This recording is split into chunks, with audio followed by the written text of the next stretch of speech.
Attention, cette vidéo comporte des spoilers, alors si vous êtes un thug, restez. Mais si vous êtes une tapette, barrez-vous de ma vidéo.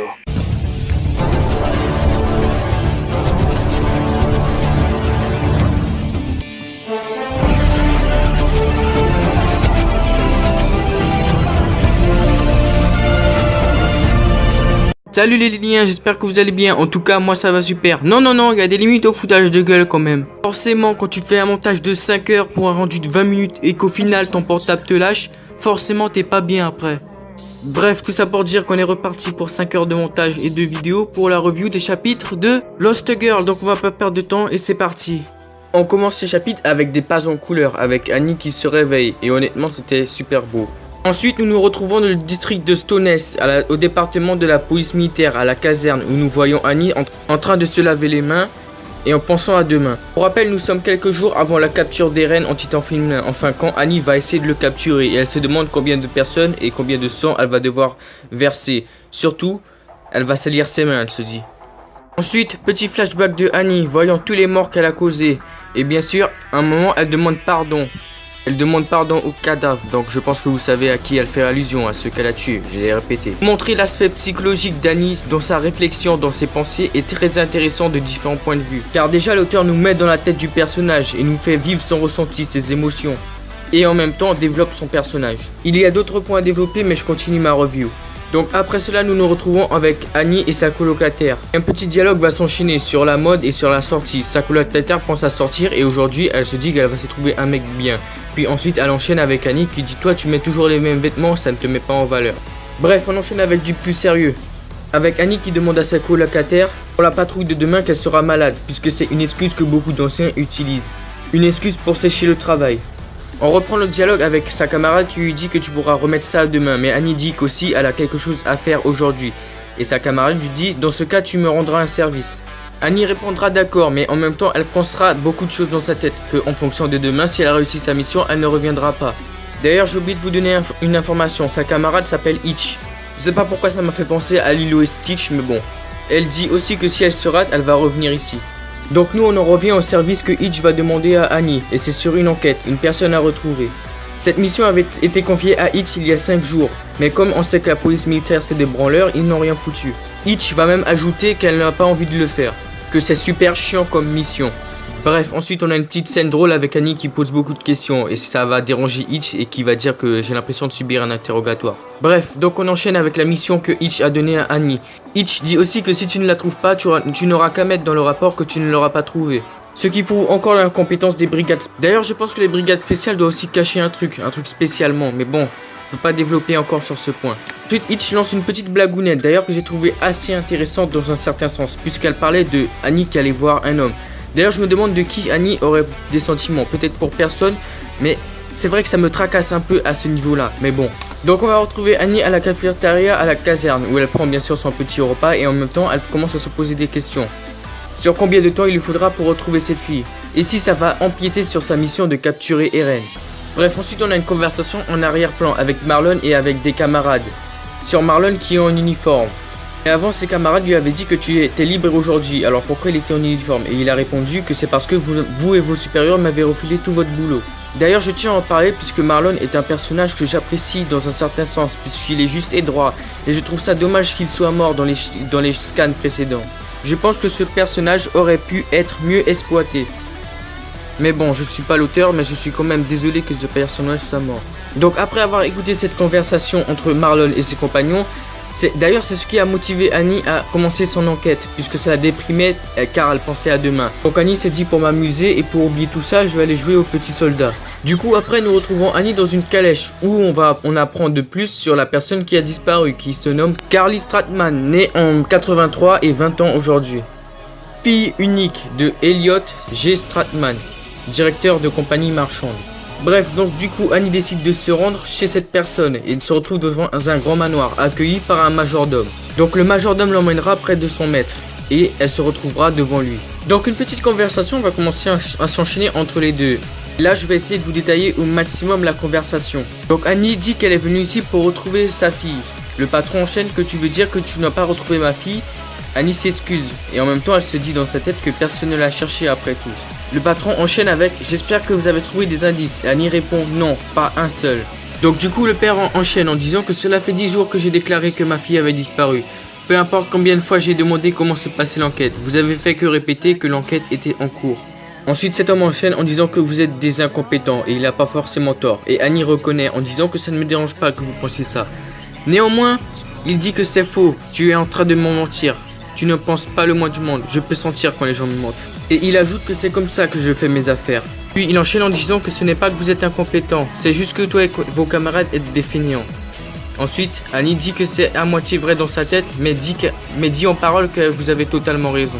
Désolé d'avoir un peu bégayé, mais honnêtement, je suis exaspéré et un peu fatigué. Donc, brefons. Monsieur Elodie dit que tu as encore menti, car si tu étais fainéante, tu ne serais jamais venu ici. Dis aussi qu'après 10 jours, c'est toi qui es venu devant moi me parler de ma fille. Annie va enchaîner avec une vérité et va dire qu'avant le dossier était entre les mains de 2 autres personnes avant qu'elle n'arrive à elle. Donc du coup, Monsieur Elliot va en conclure que tu es la seule personne qui avait l'intention de chercher ma fille. Donc ensuite, Elliot va demander à Annie depuis combien de temps elle fait ce travail. Et Annie va lui répondre 1 mois. Et il va enchaîner en disant que ça fait plus de 10 jours qu'ils ont commencé l'enquête et ils l'ont abandonné. Et finalement, il m'envoie une rookie qui n'a même pas assez d'expérience. Donc ensuite, Annie va lui dire qu'il est extrêmement riche et pourquoi ne pas employer une organisation privée. Mais Elliot J va lui dire qu'il a confiance en ses yeux et va lui dire de retrouver sa fille. Bref, ensuite va commencer le temps des questions, les questions normales d'enquête. Quand avez-vous vu votre fille pour la dernière fois? Qu'est-ce qu'elle faisait? Qu'est-ce qu'elle fait d'habitude? Etc. Mais le père ne saura répondre à aucune de ces questions et avouera que leur truc c'est, ils ne se disent jamais rien. Ils ne doivent pas empiéter sur leur propre territoire. C'est un peu un truc comme ça. Je vous l'ai fait un peu en cours car je vous l'ai dit, je suis très fatigué et en plus je dois me retaper la vidéo. Je tiens à m'en excuser car c'est quand même un manque de respect envers vous. Donc après que Elliot n'ait pu répondre à aucune des questions, Annie lui dit « Est-ce que vous voulez dire que vous n'avez pas la moindre idée de ce que fait habituellement votre fille ?» Avec un regard noir. Et honnêtement ça fait le parallèle aussi avec le père d'Annie, dans un certain sens. Donc on apprend que Carly a fait l'université de Heinrich pendant 3 ans, dans la section scientifique.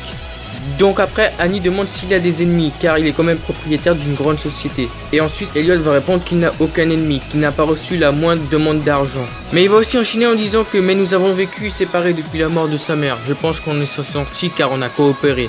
Mais il est possible que ma fille ne voit pas cette chose de la même façon. » Après, on aura un violent coup sur la porte. Une lettre sera déposée et en même temps, par une fenêtre, on verra quelqu'un essayer de s'échapper en montant une grille. Ensuite, on enchaîne encore avec un dialogue sur la façon dont Stratman et Carly ont coopéré, et c'est Annie qui demande ça, et le père répond que on n'interfère pas encore dans nos affaires, personne n'interfère entre moi et elle. Puis Annie pense dans sa tête qu'elle a un mauvais pressentiment à propos des paroles de ce type. Bref, ensuite on a le majordome qui alerte Monsieur Stratman en lui donnant une lettre, bien sûr qu'il n'est pas montré à Annie. Après ça, Monsieur Elliot va poser une question à Annie, il va lui demander pourquoi es-tu entré dans la police militaire. Annie va répondre pour vivre tranquillement dans la zone sûre. Elliot va répondre oui, je m'en doutais, et Annie va penser dans sa tête cet homme sait que je mens, mais c'est notre cas à tous les deux. Une fois cet entretien terminé, Annie dit que je n'ai pas avancé et elle a soulevé plus de questions que de réponses.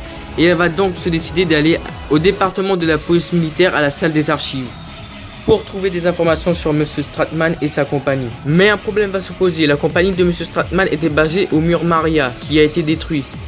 Et que la compagnie avait perdu ses fournisseurs et de son ampleur, et que la compagnie en logique était fichue, c'est certain. Mais Annie s'est posé la question de pourquoi alors était-il si riche.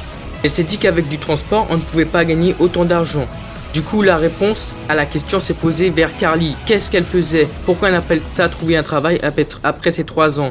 3 ans où elle n'a rien fait. Ensuite, on a encore un dialogue intérieur avec Annie qui parle de Monsieur Stratman en disant qu'il ne se plaignait pas que Carly n'ait pas de travail. Mais en plus, il ne savait même pas comment elle passait ses journées.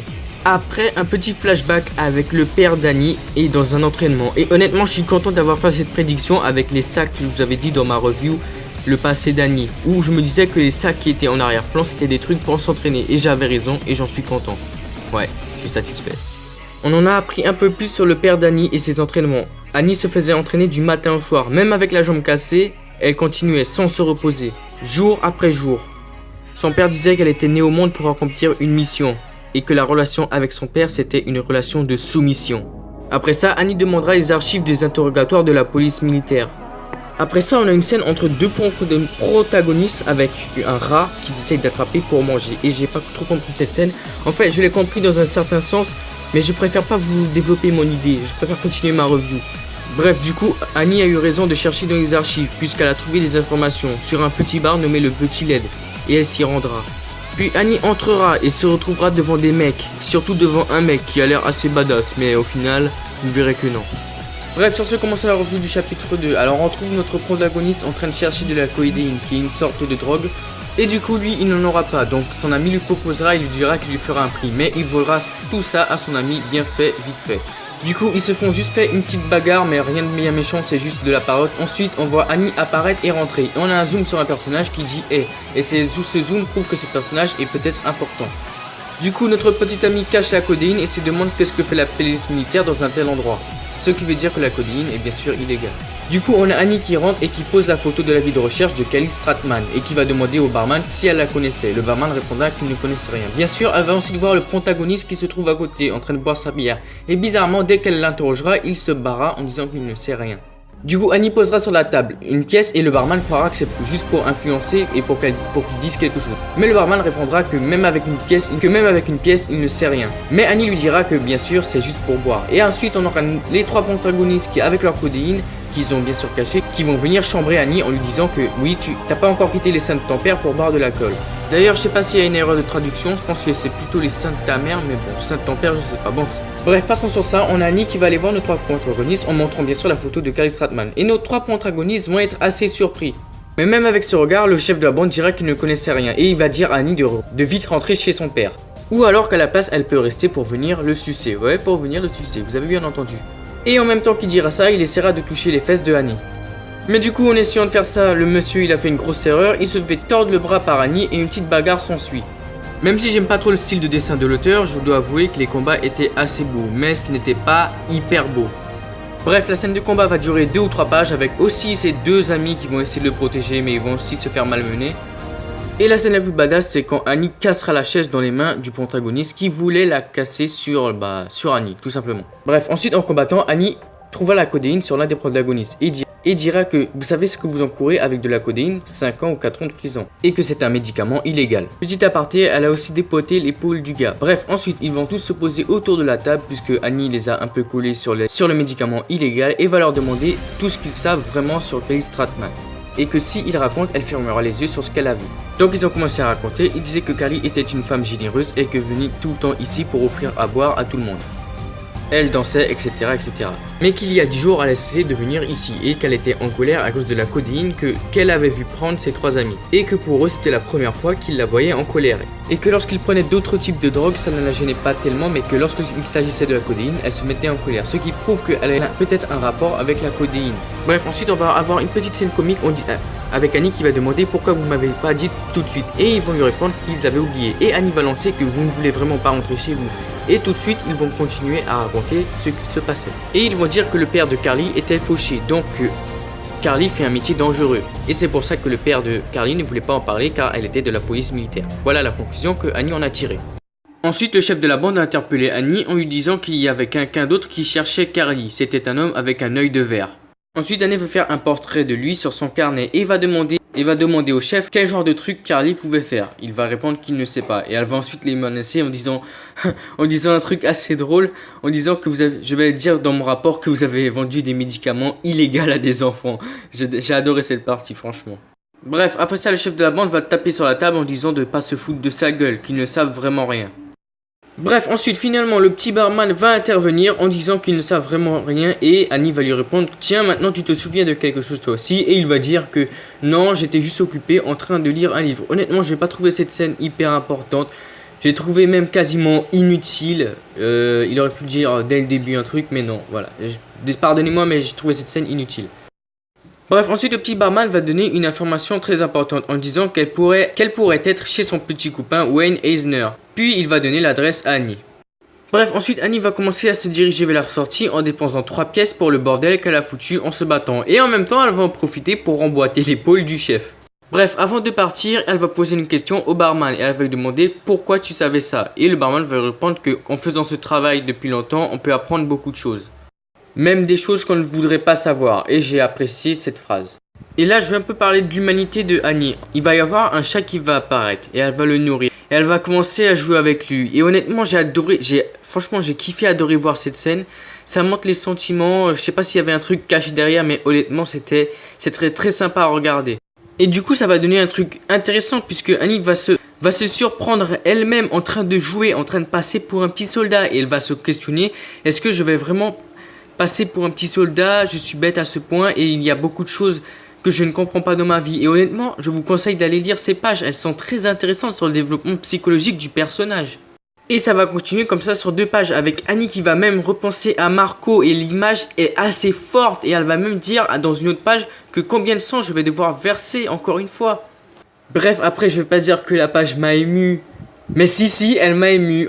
Tu vois, il y a le petit chat qui est en train de miauler et il y a Annie qui commence à le caresser, etc. etc. Franchement, je vous laisse découvrir, c'est hyper sympa. Bref, ensuite du coup, Annie va demander à une calèche de l'emmener au sud d'Achen. Et celui qui doit la transporter va dire qu'il n'y a personne de assez fou pour aller là-bas, ce qui prouve que c'est un endroit dangereux. Mais Annie va dire qu'elle va lui payer le double. Bref, pendant ce trajet, on a Annie qui va encore se poser un peu de questions, mais cette fois-ci sur l'enquête. Bref, une fois le trajet fini, elle va dire à la calèche de l'attendre encore un peu, comme ça elle lui paiera encore plus. Bon, il va pas être très content le monsieur, mais alors le délai qu'il va donner c'est de 1 heure et que si elle ne revient pas, et bah la calèche partira. Bref, pendant son chemin, Annie va rencontrer beaucoup de brigands et bah, ça va commencer en petit fight. Et honnêtement, il y a la scène du combat avant le combat, ça me fait penser à One Punch Man. Vous voyez l'air blasé de Annie, comment elle regarde, vraiment ça fait penser à One Punch Man. Alors, je vais vous dire la page. C'est la page 35 du chapitre 2, elle est très intéressante. Vous allez voir, ça ressemble vraiment à du One Punch Man. Bref, ensuite on enchaîne avec un petit plan sur Annie qui enchaîne un combat plus sérieux et elle a profité pour soutirer quelques informations aux brigands. Et la scène était assez drôle quand on les voyait à terre, surtout il y avait un mec qui avait les jambes retournées, là ça m'a bien fait rire. Et en même temps c'est très intéressant puisque d'habitude dans SNK on a plutôt droit à du glauque, à des questionnements sur les personnages. Honnêtement on en a eu pendant le début de ces chapitres et on a aussi des trucs drôles, des questionnements, c'est très intéressant. Bon bref, ensuite on va se retrouver avec Annie qui va toquer à la porte de Monsieur Wayne. Et elle va remarquer que la porte est ouverte et que à l'intérieur c'est un véritable bordel. Et du coup l'attention de Annie va se porter sur 2 verres et une bouteille sur une table. Et elle va se demander si Carly était là. Et elle va entendre le voisin ronfler ou parler, mais je pense que c'est plutôt ronfler. Elle va dire que c'est le voisin et que les murs sont plutôt fins. Et du coup Annie étant ici va se demander qu'est-ce qu'elle va faire, est-ce qu'elle reste ici ou autre. Puis Annie va regarder sa montre et va dire qu'elle va chercher encore 10 minutes puisque ça fait à peu près 30 minutes qu'elle fait poireauter la calèche et qu'après ça elle va s'arrêter. Bref, ensuite on a plusieurs plans sur Annie qui est en train de chercher partout. On voit même des cafards derrière un meuble, je sais pas si vous avez remarqué pour ceux qui ont lu les chapitres. Et après ça on a encore une scène plutôt drôle avec Annie qui trouve un caleçon sale et elle se bouche le nez. Et honnêtement c'était sympa. Bref, après ça, elle va s'arrêter et elle va dire qu'il n'y a rien qui vaut le coup. Et finalement, elle va s'arrêter sur le lit qu'elle n'a pas encore vérifié. Et elle va remarquer qu'on peut le tirer. Et en essayant de tirer, elle va remarquer que le lit est un peu lourd. Et ensuite, Annie va trouver une petite boîte avec de la codéine. Et ensuite, elle va trouver beaucoup de sachets de codéine. Et elle va se demander si Carly n'est pas impliquée dedans. Et donc, Annie va se demander pourquoi l'homme à l'œil de verre poursuit Carly. Ensuite on va avoir 2 plans sur Annie qui va être effrayée de quelque chose et qui va être surpris. D'ailleurs je sais pas comment elle a remarqué qu'il y avait quelqu'un qui le regardait. Ça prouve que ses sens sont vraiment éveillés et qu'elle a été entraînée au combat durement par son père. Donc bref, elle va se demander qu'est-ce que c'est et elle va dire un regard. Et lorsqu'elle va tirer un peu plus le lit, elle va voir quelqu'un mort à l'intérieur. Et directement elle va se reculer heurtant beaucoup d'objets et en faisant beaucoup de bruit. Et Annie va donc faire une petite conclusion par elle-même en concluant que c'est Wayne Eisner. Et honnêtement le petit regard sur Annie était impressionnant, hein, c'était bien travaillé, il y avait même la petite goutte de sueur. Un plan très bien dessiné. Et bref, ensuite on enchaîne encore dans l'action avec le voisin qui vient toquer à la porte en disant que plutôt il avait dit de fermer leur gueule. Bref, on voit vraiment que le voisin il est vénère, hein, c'est à dire qu'auparavant ils ont vraiment dû lui faire chier. Et Annie se rend compte qu'elle n'a pas fermé la serrure. Et c'est comme ça que s'achève le chapitre 2. Alors sur ce lien, j'ai le petit message de fin de vidéo. Alors j'ai pris du plaisir et en même temps j'en ai pas pris, surtout pendant la première partie de vidéo. Alors la première partie de vidéo c'est quand mon portable m'avait lâché et ça fait 2 mois que je devais faire cette review. Mais comme mon portable m'avait lâché, j'avais vraiment pas l'envie. Donc du coup je l'ai refaite et ça se voit une amélioration au minuteur que j'avais indiqué. Bah c'est là où j'ai repris la review. Et là il y a vraiment une amélioration au niveau comment je parle et comment mon humeur tout simplement. J'ai adoré faire cette deuxième partie de review et c'est très intéressant. Sur ce les liens, je vous remercie pour ceux qui ont eu le courage de supporter mon horrible voix pendant 20 minutes. En plus c'est la première fois que je fais une review de ce type aussi longue. Et pour les images, honnêtement j'avais pas envie de me faire chier. Déjà que j'avais perdu un truc de montage depuis longtemps. Donc voilà, et la prochaine fois, dites-moi si vous voulez des images. Mais honnêtement moi vu mon avis, quand je ferai des reviews aussi longues je mettrai pas trop d'images. Sur ce les liens, je vous remercie de m'avoir écouté et suivi durant cette vidéo. N'oubliez pas de partager et de mettre un commentaire et un petit like des familles et de vous abonner avec la petite clochette si ce n'est pas encore fait pour que notre communauté s'agrandisse de jour en jour. Posé, je suis sous Jack dans mon bendo. Je fais repérage de femmes sur